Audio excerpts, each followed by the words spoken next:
Hello, Creativo family. We are at the Compton Airport behind this beautiful plane with Farida Amar. At Creativo, as you know, we are the intersection of art, music, and fashion. We've been thinking about a concept of how we could find artists who were doing things that were completely different, that really came to the spirit of bringing all those art, music, and fashion with tech. I wasn't really sure what that was going to look like until I had the pleasure of meeting Farida recently. And when I met her, I knew this was exactly the person we were looking for and how we could start. So Farida, excited to have you. Welcome. Thank you. Thank you for having me. Well, Thank Farida, you've had a very interesting journey. Would love first to just talk about that journey, who you are, and how we got to this today. It's a big question. I started running around little airports like this, I guess, with my mom, who was also a private pilot and had a Cherokee 6 when I was growing up. And where did you grow up? The Mojave Desert, Very nice. which is between Victorville and Barstow. If anyone's ever stopped for gas on their way to Vegas, you might have been in one of the towns I grew up in. And we had this little plane. I would be at general aviation airports growing up a lot, and I would always be staring out the window of the plane, kind of looking at the helicopters. I was always focused on the helicopters. And my mom would tell me, when you grow up, you can fly those. Because I would always ask her, why can't we take one of those? Why can't we fly a helicopter? She's like, I don't fly those. Why not? I don't want to fly those. So why not? She said, when you grow up, you can fly them. And then I just found out recently, I asked her, I got frustrated. I said, why didn't you put me in flight school when I was young? When I was like 13, 14, 15. And she said, we tried, but you didn't want to fly planes. You wanted to fly helicopters and you didn't like flight school because everyone wanted to teach you how to fly planes and you didn't care about planes, which is ironic because now we sit in front of my plane. So through this like long kind of journey where I ended up leaving my interest in aviation behind and I started an art career. I did art direction, creative direction, and a bunch of other kind of art related activities, including running art collectives and doing publishing and design. And then late at the age of 26, I ended up going into aviation and I started with helicopters because I was old enough to start flying them. And then I got into planes after that. And then I got into gliders. And then now I want to do hot air balloons. And I'm currently working on my license to become an aviation mechanic. Interesting. Yeah. So before going deeper into that and the intersection of what you're doing now, you have a level of optimism when we first talked that just radiates. Where does it come from? I've been asked this question actually a few different times, and I think optimism is not the word that I would use to describe myself. Maybe realist, borderline pessimist, but I do surround myself with optimistic people, and I think maybe my version of realism is more optimistic than the average person. So it reads as optimism. But maybe the right word is visionary. I think, and I don't mean that in an arrogant way. I mean, I think that if you are someone with an imagination, if you're someone who makes a career out of creativity, if you are someone who is generative, right? If you cannot stop making things, it is impossible not to see other ways forward. And we did a show recently, and it was at a community college, and there was this young college kid who's an aspiring artist, and he asked me, how did you get to where you are, and what's your advice for me? And I said, try to do anything else. Like, try to not make art. And if you can't do it, you're an artist, right? And so if you wake up every day and you're already thinking about the next thing, and you're like, oh, I told myself I would stop. I told myself I would go be practical and get a real job or whatever. Right. And you can't. You got to Right. keep going. And it's not a career, it's a personality type. And you see things everywhere. You see ideas everywhere. You see ways forward everywhere. And you're just full of them and you don't know how to keep them from falling out of you. And I think that for a lot of people, that looks and feels like optimism. Nice. So Yeah. we're talking about art. You are an artist, but let's talk about forecast. What is forecast? What is the goal and vision of forecast? Yeah, forecast it's a family, first and foremost, of these people who can't stop making things. And they're fundamentally interested in finding a way to be a person on a planet, which sounds very simple, but it's not, because Our understanding of being a human is changing rapidly with the introduction of new technologies and advances in science. Our interaction with non-human intelligences is reshaping our understanding of our place in the entire, ecosystem. New philosophies are reshaping our understanding of position. We're not people stewarding a planet anymore. We are nature reintegrating with nature. We're realizing that it's not separate from us at all. We have always been it. And the reharmonization of all things is not this lofty hippie idea anymore. It's become a thing that we can calculate and measure with results. That these incredibly intelligent, even like astrophysicists are working on now, right? And we have these wonderful things like the James Webb Telescope that are like, hey, look at yourself, right? Right. And that's changing everything. So we're, as artists, trying to build a dialogue around these rapidly shifting climates. So Forecast is a community of artists? Yes. Right. It's 300 artists that have officially now registered a nonprofit arts foundation in California, and we are seeking to buy land, physical land, and build a new way of a model for living, which is kind of based on a massive amount of research that I did in a fellowship called Parallax Futures, based in Berkeley, that was about archaeoastronomical models. Any structure that we've built that is in alignment with the cosmos, which humans were doing for a very long time. All of early civilization was formed around the alignment with the cosmos. All of our migration patterns, all of our survival, all of our decisions about where to settle, where to begin building, how to track the change of season, how to understand the migration patterns of animals, the growth patterns of plants, how to build ritual, even things like dream walking. They were all built around the idea of climate, forecast, weather changes, seasonal changes, the rotation of the earth, our alignment with the stars. And then we kind of forgot about that a little bit when we started getting a little arrogant. We've kind of run into these extreme ecological concerns that are pressing, and everyone from technology, the sciences, and the arts are starting to work together now. And they're starting to ask each other, like, what do you do? What do you do? What do you do? How do we build multidisciplinary thinking? How do we start cross-pollinating? How do we listen to the trees a little bit and learn something about how to stop just forging ahead and not paying attention anymore? And so the artists are able to facilitate that dialogue and that integration across different industry and harmonize. And so we're working to build a structure that will allow us to do that research and to build those dialogues and to make artwork about that. So interesting enough, when we were talking a couple days ago, I talked about Elon Musk. I was like, Elon Musk has done amazing things. He was focused on climate change in a way with Tesla. And then you made a really interesting comment. You're like, I'm not trying to go to Mars. I'm trying to stay here, right? You want to save and help what's going on here. Talk about that a little bit. Elon Musk he's a powerhouse for sure. He's obsessed with work.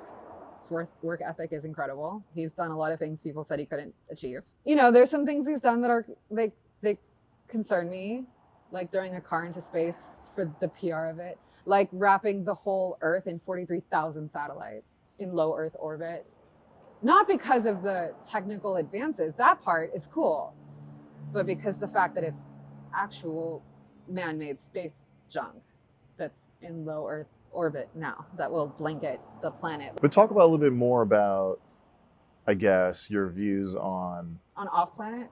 On what, there's this fascination to go into space, but how exactly? Space is cool. But how do you think about here? Like, it seems like your thought is that people are not really thinking about the consequences of what we're doing on Earth today. Oh, I think a lot of people are thinking about it. But there are people thinking about leaving too. There's a lot of privately funded companies in aerospace industry that are trying to get off planet, and right now the new thing is interplanet. But right now there are actual immediate concerns facing us within the next 1 year, 2 years, 5 years. on Earth that are immediately pressing that we need to be addressing now. Doesn't mean that those, I'm going to say, side missions Right. are futile. They're just, if we get there, Right. could someday maybe be cool. But in the meantime, if we could even get there, then we might not need it by then. Right. So Like, we got to do stuff here now to even, like, the question is, will humans be here at all in 50 years? right. Will we have clean water? Will we have breathable air? Will our atmosphere be sustainable? Talk So, about how art and technology are intersecting to solve those issues. art is changing. Artists themselves have always been critical thinkers. They've always been interested in the world. They've always done a massive amount of research to create what they make. They've always been interested in things like science and tech and everything. Like, they've been interested in everything. They'll eat anything. They'll go anywhere. They'll try anything once. They'll, they're sponges. They absorb the world, and then they kind of filter it, and then they put it out into a conversation piece. They take the intangible or the invisible and they make it concrete. And in a lot of ways, they can be social aggravators, but they can also be peacemakers, and they can pave ways forward socially and culturally for new ideas to become introduced, but also sometimes integrated or normalized. And what is happening now with a lot of these very fast-paced changes in tech and in the sciences is that they're happening so much, so fast. The advances are so much all the time. Like, literally, in the amount of time it took us to do this interview, there were probably 50 new AI companies that launched, and like 10 new apps in the last 4 minutes that came out that are better than the other ones that we were using before this conversation are obsolete, right? It's like all the time evolving. By the time you learn something, it's over. These things are making everyone else who's not part of the development team of those decisions feel lost, overwhelmed, confused, scared. So what the arts can do and is doing and is starting to do more and more of, and what tech people are realizing artists are good at and can be used for, is facilitating the conversation around these changes. Art is poetic, it's guttural, it's instinctual, it's emotional, it's a channel. Like, they're channels. These people are literally witches. Like, I probably shouldn't say that way because I'm going to scare people. But artists spend all of their time trying to become hollow, empty. Like, the reason you collect so many things is to become an observer, like a nonpartisan, unopinionated observer, so that you can just feel everything, taste everything, be everything, and then become everyone, right? And you become almost like a medium for the world. And the output is a communication tool.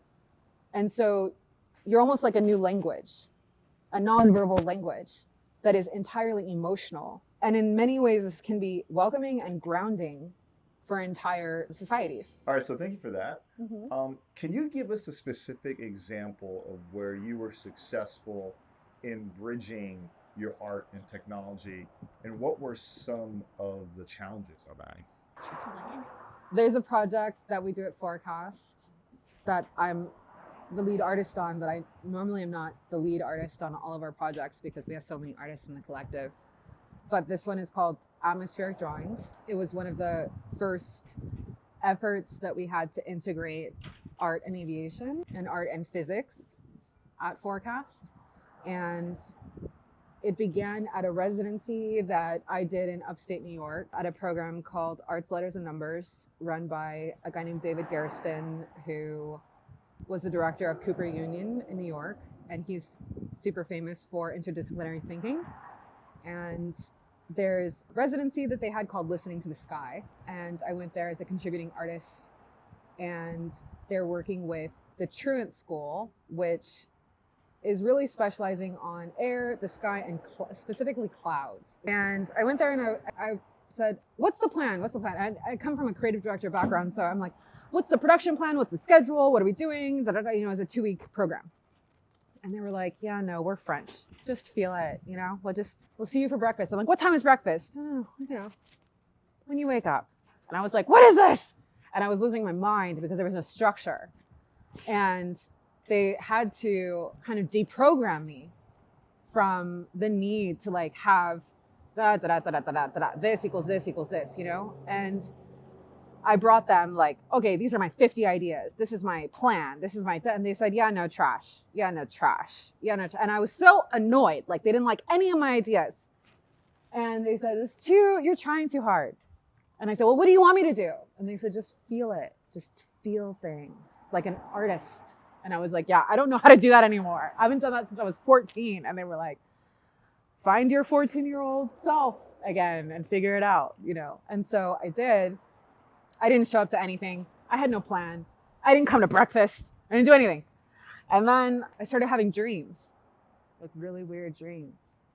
And I started kind of writing down these weird scribbles. And I brought the scribbles in, and my notes did not look organized, and there were no plans. They were just messy line drawings from when I woke up. And they said, yes, finally, she's doing it. What is this? And I said, I kind of remember something about a balloon in the sky, and there's a string, and it's drawing something. And they were like, we want that, do that. So I ordered a weather balloon, a real one, went to Home Depot, got rope, bought some canvas, and just tried it. And the whole process was, there was like a bucket, and it was like, how does this work? And there were physicists there, and there were engineers there, and there were other artists there, and we were all kind of trying to figure out how to make this thing work. And I realized this is an engineering problem. This is actually an aviator problem, because it was a weight and balance question. And then it was a weather question, because it was about, you had to control the wind and you had to control the weight. And so what I ended up doing was I took the weather balloon, there was a rope, filled it with helium, there was a rope, and it was connected to, at the time it was a bucket, but now we have a full device that has been custom designed. And then it leaked a liquid charcoal water solution, and it would hover at a certain altitude. It didn't leave the atmosphere like weather balloons are designed to do. And the hovering within a designated area was calculated by my knowledge of how to read weather as an aviator too. So because I could calculate wind and wind direction angles and wind correction angles and different elevations and altitudes, I was able to counterbalance the weight of the helium and all this stuff. And I was like, this is an aviator problem, actually, which was cool. And then you release the balloon, and the wind, the air in that designated location pushes it naturally, and it would leak the charcoal water, and it would draw something on the ground. So we went to the lake house that they had, and we did it, and it drew this beautiful painting that was, at the time, the canvas I used was like 24 by 24 feet or whatever. And I realized that I was actually collaborating with the sky for the first time as an artist. And it felt really good. So then I got addicted, and I wanted to do more of it and more of it and more of it. And so I went home and I said, how do I do this bigger? How do I do this better? And so I started calling other engineers and other aviators, and I brought in a pilot friend of mine named Derek Evans, who helped me figure out how to build the device that attached to the bottom of the weather balloon. And we designed a laminar flow, which is in physics something that it's pouring out, but it looks like the liquid isn't moving at all. And it creates this really beautiful, like, consistent line, even at a very high altitude, even with wind. And so we were able to control the flow of the liquid. I was able to get the charcoal water mixture correct. And then we rented a whole lake bed in the desert. We worked with the County of San Bernardino, and we did it super large scale, and we started filming it. Now we're doing them with drones, and we're filming from above the balloon, and we're integrating GPS tracking systems, and we're working with remote sensing with satellite systems to track the movement of the balloon in real time and the elevation. And so it's starting to get more and more technologically advanced, and a lot of different experts like the NOAA, who provides the weather data and information in real time, and the satellite data, and then the engineering of the device, and the weather balloons are getting better and better. Now we're starting to spend more and more money on them. The counterbalancing of the helium, the different altitudes of the location of the balloon and the different elevations where we do it, is showing us how air moves in a small space. And what's so beautiful about this is there's no weather chart that does this yet. Weather charts only calculate large areas, like a whole, we call them terminal areas. So around an airport, but it's like a town or a city. They don't tell you like what's happening right now between me and you. And I've tested this now as well with small balloons like this big between two people during a conversation. And you can see how our voices generate enough air to push a balloon and draw something on the ground just between us as well. And I can see how we influence the air in our immediate environment too, between two people, and how everything in our atmosphere is responding to us at all times. And it's never the same twice. And even if you did the same experiment in the same location on the same day, 4 minutes later, it would not draw the same thing. And there's something very cool about the sky itself becoming a collaborator for someone who is an aviator, you know? And then of course the drawings are gorgeous because the earth is doing it, not me. And so there's a beauty in just building the device and then releasing control. And there's like a submission to the sky itself and saying, okay, you show me now. I'm going to learn from you, right? And now the teams are getting bigger and bigger. So 5 people, 12 people, 20 people, like all these, you know, and all these different organizations coming together to make it possible. Now we're using NASA satellites. So it's very cool. And then it's kind of the structure of that has started to inform other projects too. Like we started using this formula of like, okay, if we build the container, if we build the device, and then we step back and we release our control as an artist over it, and we see what happens, and we just observe, more like a scientist role. And we just observe what occurs on Earth within that space that we've designed or allowed to exist. And then whatever happens, we've built a device to record it. Like we have an artist, I'll do this one very quickly. Her name is Mika Tome. And she built the water cycle within an acrylic box, but the tray underneath had a cyanotype in it. So the water cycle would happen within her box, but the results were recorded as a cyanotype. So she had a piece of art at the end to show, like, this is the water cycle. In that location, on that day, at that elevation, in these weather conditions, this is the result of the atmosphere. And I can show it to you and we can discuss it because as an artist, I'm able to record that in a beautiful way, right? And so a lot of our work is kind of taking on that formula, and we're learning so much about how to collaborate with this element of sky. Cool, super cool. Are there any future projects that you are working on that brings art, technology, and environmental sustainability? You could talk about any of your artists in your collective that you want to shout out that we should be aware of. Yeah, right now I'm working on a project called Low Orbit, and they're wearable fashion designs, and they are communicating with low orbit satellites to show you, they're basically headpieces that you wear, and they change your terrestrial view to an aerial perspective. So when you wear them, when you walk forward, you're looking down at yourself from above. And there's a company called Albedo Space that's releasing 25 satellites in 2025 that will be able to like see your nose hair. Yeah, it's amazing. And the laws on that were changed when Trump was in office. And so now it's actually legal to get that close to someone in a satellite.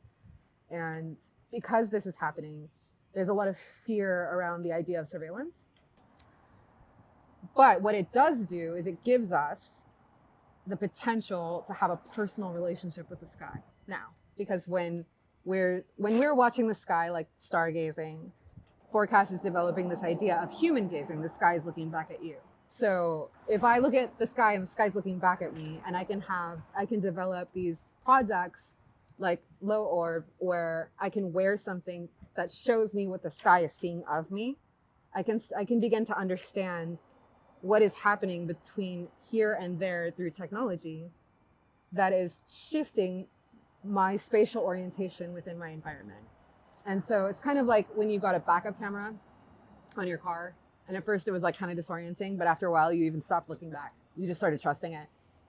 And changing the terrestrial to the aerial perspective gives you a wider view of your spatial arrangement on the planet. Like now you can see 3 streets over. You can see a car turning around the corner too fast. You can see danger on the other side of a large object. You can see what's behind you while you're walking forward. These are things that weren't even possible before. And so we're experimenting and exploring all of that. And there's a now dead German philosopher, Norbert Wiener, who was looking at how technology is changing our biology and our neurobiological processes, and how these things are shifting how we think and how our brain processes data. And we're actually evolving differently now because of the integration of technology and the introduction of technology into our daily lives. So, for example, if I ask you, like, how do you get to the store from your house? What you see in your head right away is a blue line on like a Google Maps or an Apple Maps or something.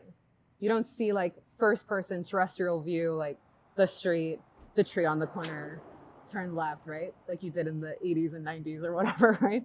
So we're exploring what's happening now with satellites and remote sensing and how that's changing our understanding of space. So that's a project it's a fashion project that we're doing that will help people relate to the sky differently. And artists worth looking into. There's not a lot of artists working on the atmosphere, not a lot, but there's a few that are very good. One of them is Thomas Saraceno, is amazing. He's currently in Berlin. He started the aero scene. Trevor Plagan, he works with a lot of satellites. There's people working on archaeoastronomical models. One of them is Michael Heiser. He just built the city in Nevada, which you can get an appointment and go see. It's beautiful. And then there's artists that we know, that we love, Maxim Bondu, and he's also working with satellites. He did a very cool project on phonemes, like the basic building blocks of language. And they're currently forever sending phonemes that he had monks record to the moon via satellite and back. We have Alice Bucknell contributing to Forecast now, and she's the CERN artist in residence this year, and she's a worlding gamer. She builds video games on worlding, and she's currently looking at how the black holes are colliding. Very amazing artist. That's awesome. So what we'll do is we will make sure that we get it out there, all the amazing artists who work in the collective. This sun is super fierce. So before we let you go, I want everyone to know that this is actually really her airplane. We did not just rent this place for a cool spot. She's gonna give you a quick little 2-minute view of this airplane. So yeah, talk about the airplane, walk around, do a tour on it, and this is sick. Like, this is dope. I mean, it's really cool to see what you're doing here. So I want to talk about the airplane and maybe give the audience a quick tour. This plane is named Loretto, and it's a 1976 Mooney M20F model. It's also an Executive 21, which means it has an extra few inches in the back for your knees. It is a single engine. It's fast. What's the furthest you've flown this airplane? This one has gone east to like Utah and north to San Francisco. Like, I just fly around California, mostly in the Southwest. Go to Vegas a lot. Pretty cool. Go to Palm Springs a lot. And how did you find this plane? Online, lots of research. This was actually my dream plane. I wanted a Mooney, and I didn't fly planes when I bought it. There was another one that I was looking at. It was an E model. So Moonies they're all M20 models, and then they went, like through the alphabet. So this is an F model. But I was looking at an E, and we were in escrow for it. And then my mom found this listing and was like, you got to get out of escrow. This is the one. And she's like, F for Farida. We found it. And so I canceled escrow on the other one and switched to this one last minute. Yeah. But it's a good plane. And this one actually has a lot of, when I bought it, it already had a lot of modifications on it. Like, they're called speed mods. So it's already a fast plane. Moonies are known for being really, really fast for a single engine. And they're also known for being notoriously difficult to land and super, super hard to land these things and super fast. And they're also what we call slippery, which means they don't want to slow down at all. So if you are trying to descend and slow down while you're flying, you have to basically turn the engine off and just fall out of the sky, because this thing won't do it, which is my favorite. It's like my favorite thing to do. Just kill the engine and fall. Sick. So when you're in Southern California, check out Farida. Farida, how can they get in touch with you? Sorry, planes are loud. I have Instagram, Farida Amar, FAIDA-AMAR. And you can see also on my Instagram highlights from flying this thing and other things. Lots of flying videos and photos. And Yeah.